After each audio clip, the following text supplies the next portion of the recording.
Bir varmış, bir yokmuş. Bir zamanlar bir kadın varmış.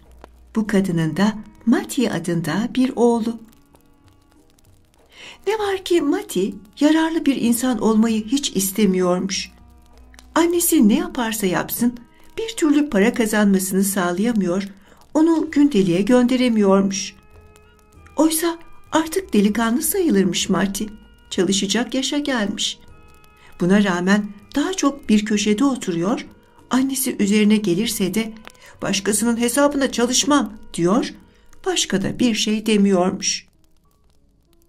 Olsa olsa bir tek kaz gütmeye gönüllüymüş.